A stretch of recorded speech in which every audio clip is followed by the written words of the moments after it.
Hello les braves, j'espère que vous allez bien. Alors aujourd'hui je vous prends pour une vidéo unboxing. Je vais faire la vraie. Oui en fait je rigole mais voilà c'est vrai quelque part. Je vais déballer un colis. Non pas de choses que j'ai achetées pour je sais pas pour m'embellir la figure ou pour voilà hein. J'achète pas de choses comme ça. Non, j'ai acheté alors ça fait peut-être 30 ans, ouais, ça va faire plus de 30 ans que je connais la vente par correspondance de végétaux qui s'appelle Willems. Et donc j'avais jamais rien acheté chez eux tout simplement parce que avant j'achetais chez Delbar etc. Et je vais sûrement, enfin peut-être je leur en prendrai aussi cette année. Et là en fait j'ai voulu essayer, voir comment c'était. Bon, j'ai pas acheté 50 végétaux non plus, donc je voulais essayer pour voir comment c'était. Donc vous voyez en fait le paquet qui est là. Et donc je vais le déballer devant vous et je le planterai plus tard. Voilà. Donc je vais voir déjà si c'est arrivé nickel. Par contre au niveau timing ils sont au top parce qu'ils m'ont envoyé un message hier de suite quand ça a été livré, donc hier à 16h30. Moi j'ai eu de la chance en fait parce que ce matin je pouvais y aller, donc voilà, c'était nickel. Et là il doit être un peu moins de 14h, il doit être 13h50, un truc comme ça. Donc on va voir tout ça ensemble, voir si tout a été bon et puis si tout est bien conservé, comment c'est conservé, comment c'est empaqueté, si c'est plus ou moins écologique, hein, si c'est dans du plastique ou pas, si c'est dans du... parce qu'il y a vachement de manières de conserver en fait les végétaux le temps qu'ils aillent d'un côté de l'autre. Donc on va voir ça tout de suite. Donc déjà la première chose que je viens de voir, je ne l'avais pas vu en fait ça, c'est ce petit trou. Alors ça m'embête un peu, mais ça veut dire qu'il a été un petit peu malmené, on va voir. Hein. On va voir comment... Mais après le reste du paquet, franchement, il est nickel. Il y a ce trou, c'est tout. Donc on va ouvrir tout ça et on va voir ce qu'il en est à l'intérieur. Donc, il y a des agrafes, donc ça c'est parfait parce que c'est plus facile à déballer. Donc la première chose qu'il y a, c'est du papier. Ça ira bien, on va s'en resservir. Soit pour allumer le feu, soit pour allumer le feu, soit pour le reste. Alors, première chose que je vois, bon ben là il y a ma facture et tout ça, ça on s'en fout, enfin, on s'en fout pas, mais première chose, j'ai pris, ça c'est un cadeau, hein, parce que je n'ai pas pris de rosier, donc ils m'ont fait cadeau d'un rosier, emballé sous sachet plastique, donc ça, ah non, je dis des bêtises, c'est pas un cadeau, c'est pas un cadeau, c'est j'ai acheté un mûrier. Voilà, je n'avais pas de mûrier, j'ai plein de ronces chez moi, mais qui ne fructifient, enfin, qui fructifient, mais les fruits en fait sèchent très vite. Donc voilà, donc je me suis commandé un mûrier. Je vais le sortir de là parce que le pauvre, dans du plastique, je sais pas s'il est super content. Donc on va voir ça. Hop, je vais le poser là. Et là, il y a des cubes que je vais enlever. Ensuite, vigne. J'ai commandé une vigne muscat de Hambourg. De Hambourg. Pas comme ça. Donc là, ça a l'air pas mal. Il n'est pas entièrement sous plastique. Bon là c'est logique, hein, c'est la motte, donc ça c'est nécessaire. Par contre le reste n'était pas sous plastique. On va voir comment comment il va reprendre. Il y a toutes les explications au dos, donc ça c'est pas mal. et pour le palissage et les premières maladies à combattre. Donc on va voir. On continue. Il y a pas mal de papier, mais bon, c'est nécessaire hein, pour que ça ne bouge pas. Ensuite, ben, godet. Donc ça, c'est quoi? J'ai commandé un seringa, non? Il me semble. C'est quoi ça? Punica, granatum. Mais c'est quoi ça? Punica. Bon, je vais regarder ce que j'ai commandé parce que je ne sais plus. Je vous le marquerai en commentaire. Punica. Bon, je vais voir. Hop, je le pose là pour l'instant. Ensuite, j'ai commandé une baie de goji. Donc là aussi, alors on va voir si la motte est humide ou pas, parce que c'est ça en fait qui me turlupine le plus, parce que bon, ils ont été faits assez rapidement, hein, j'ai l'impression. Mais vu que le carton il est sec, hein, donc j'ai peur qu'ils aient besoin d'eau, c'est pas un petit tout. Alors ce qui me fait rire en fait, ce qui me fait sourire, pardon, on va pas être méchant. Oh, c'est humide un petit peu quand même.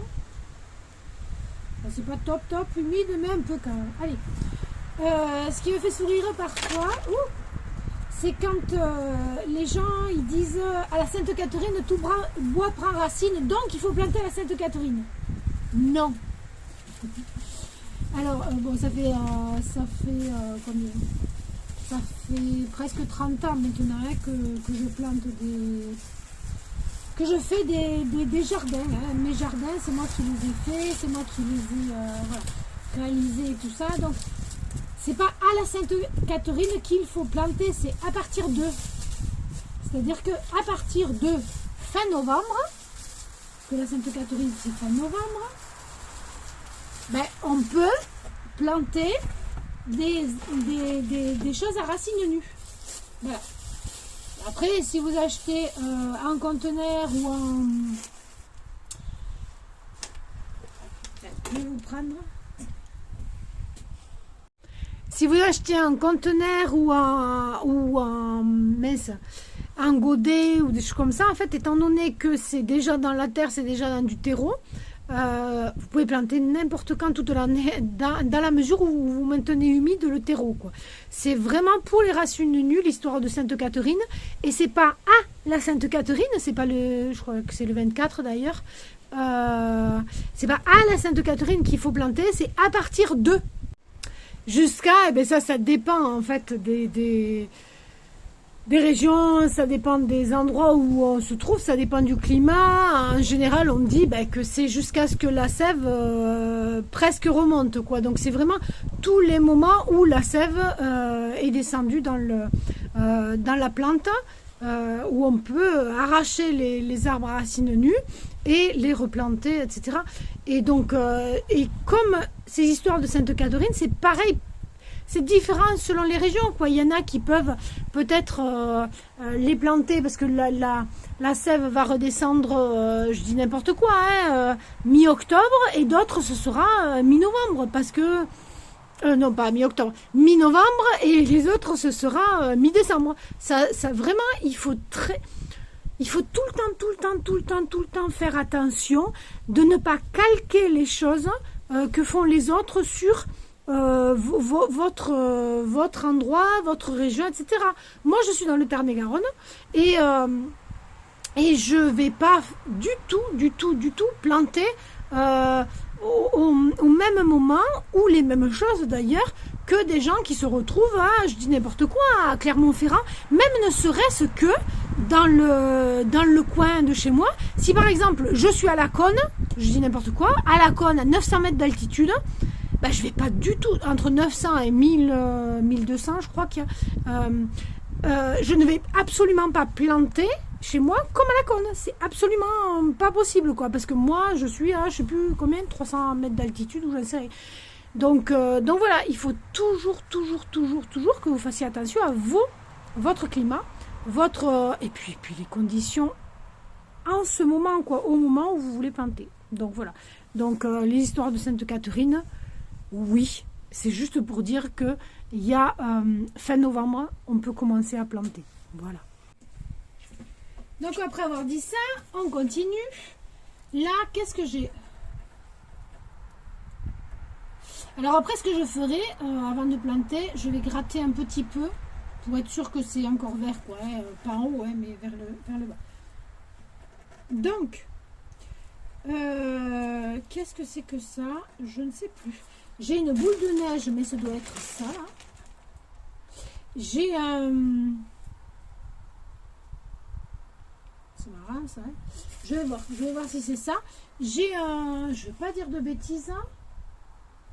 J'avais un liquide en barre, non? Ou alors c'est pas là que je l'ai vu, le liquide en barre. Alors ça, je comprends pas. Il est marqué CR6, silicastrum, castrum, je sais pas. Et ça a l'air d'être un peu humide, donc ça c'est cool. Donc il faut vraiment que je regarde ce que c'est. Non, ça c'est le boule de neige, je pense. Parce que, ouais, Viburnum opulus roseum, ça c'est le boule de neige rose. Voilà.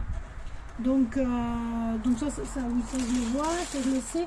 Donc les deux autres, celui-là, c'est un des arbres que j'ai commandé. J'en avais deux. Mais c'est vachement léger, quoi. Hein, comme tige. C'est un peu bizarre, ces histoires. Faut que je regarde ça tout de suite. Hein, parce que j'ai l'impression qu'il n'y a pas tout ce que j'ai demandé. Bon, il y a l'air d'y avoir tout. Il y a l'air d'y avoir tout ce que j'ai demandé. Donc ça va être l'arbre de Judée. Mais il est minuscule, quoi. Hein. On va vraiment voir si ça prend. Parce qu'en fait, il coûtait vraiment pas cher, quoi. Donc, je pense que c'est ça. Hein. C'est dû au fait qu'il coûtait pas cher. Donc là, il y a... je sais pas si vous le voyez. Oui, je pense que c'est... là, il y a la boule de neige. En fait, la viorne, en fait. C'est une viorne, la boule de neige. Ensuite, ça doit être l'arbre de Judée. Bon, ça, c'est la vigne, comme on a vu. La vigne muscat. Ça, c'est le mûrier. Donc j'espère que ça ira. Ça, c'est le grenadier. Je pensais qu'il était plus grand aussi, le grenadier, mais bon, on verra. Hein, donc le grenadier, ça s'appelle Punica granatum. Ah, grenadier, ok. Et ça... Ah oui, qui est un peu piquant, c'est ça. C'est le baie de goji. Donc on va voir si j'arrive à tout garder. Hein. Donc il y a 6 choses. Et puis je vous montrerai où c'est que je vais les planter. Et j'essaierai de vous donner des nouvelles si j'oublie au printemps ou voilà, quand le printemps sera bien avancé. Si j'oublie, demandez-moi des nouvelles. Et on verra ensemble si ça l'a fait. Et voilà, j'espère que cette vidéo vous aura plu. Si ce genre de vidéo, quand j'achète des choses, vous intéresse, dites-le moi. J'en ferai d'autres. Là, c'était vraiment quelque part pour voir si ça peut vous intéresser. Et après, je vous montrerai quand je les planterai. Et puis, et ensuite, hein, au printemps, si ça a repris, comment ça a fait, tout ça. Donc, si ça vous intéresse, dites-le moi. Comme ça, pourquoi pas, je vais... Alors, attention. Juste, je voulais vous dire que là, j'ai acheté par correspondance. Ça fait des années que j'avais pas acheté par correspondance. Les seuls que j'avais acheté par correspondance, c'était chez Delbar et c'était quand je suis arrivée ici, donc il y a 15 ans. Enfin, quand j'ai eu le terrain, donc il y a une quinzaine d'années. Donc, j'étais absolument pas sur le terrain ni rien, mais je voulais planter. Donc, j'ai acheté chez Delbar et qui est quand même un bon pépiniériste, un très bon pépiniériste. Sinon, moi, je vais à côté. Alors, j'allais aussi dans le Tarn, mais bon, franchement, aller si loin, ça me saoule un peu. Donc, à 15 km de chez moi, il y a une pépinière sur les bords de l'Aveyron qui font de super trucs. Donc, l'année dernière, je leur ai acheté deux cerisiers et pour remplacer mes deux kakis, mes 2 plaques miniers, parce qu'ils étaient morts. Et les cerisiers parce que je n'avais pas planté encore. Donc voilà, je voulais faire un essai pour voir si ça le faisait. Parce que jusqu'à présent, en fait, c'était que des choses que moi je faisais, c'est-à-dire des pêches, des brugnons, et puis après des choses que je replantais de ci, de là. Et si par contre j'avais acheté au Jardin des Merveilles régulièrement aussi. J'ai acheté plusieurs choses. Donc voilà, donc si ça vous intéresse ce genre de vidéo, dites-le moi et je vous en ferai d'autres parce que j'achète, je vais pas dire régulièrement, mais en hiver quand même j'achète, j'essaye, alors quand je faisais la forêt comestible, j'achetais beaucoup plus. Maintenant que il y a quand même des choses qui sont bien plantées, j'en achèterai moins, mais quand même j'achète au moins en hiver, je dirais une vingtaine de plantes, que ce soit arbustes ou arbres, par saison d'hiver, quoi, par hiver. Donc voilà. Je vous remercie d'avoir suivi cette vidéo et je vous dis à tout bientôt pour la prochaine. Bye bye.